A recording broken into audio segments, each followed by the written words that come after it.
मला एक दिवस दादा भेटले. दादांनी सांगितलं की गायकवाड तुम्ही घरात घरकुलाचं करता का? तर मी म्हटलं हो करू की, 1.5 लाखापर्यंत आहे. म्हटलं चालेल बघू करतो मी. मग दादांनी मला घरातच सांगितलं. मग मी सगळं कागदपत्र दादांनी काढून दिलं. सगळं दादांनी केलं घरकुलाचं काम. मग आता माझं घरकुल हे पूर्ण झालेलं आहे. मला 1 लाख रुपये आले आत्तापर्यंत. अजून एक शेवटचा हप्ता येणार आहे असं दादा म्हणतात.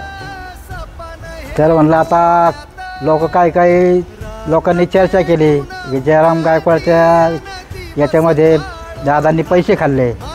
तर दादांनी 1 रुपया न घेता माझं घरकुलाचं काम गरिबाचं केलेलं आहे. असं इथून मागे पण माझी भरपूर कामं केलेली त्यांनी पेन्शनीचं याचं. तर लोकांना म्हणावं जरा चर्चा अशी करू नका.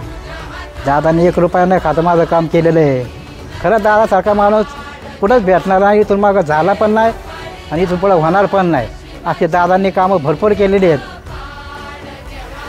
आता दादांनी बघा अपंगासाठी माझ्या सगळं महिला राहायची सोय बी केलेली आहे. पेन्शनची याची सगळी सोय करून दादांनी चांगलं काम केलेलं आहे. दादांसारखा माणूस खरं कुठं भेटणार नाही.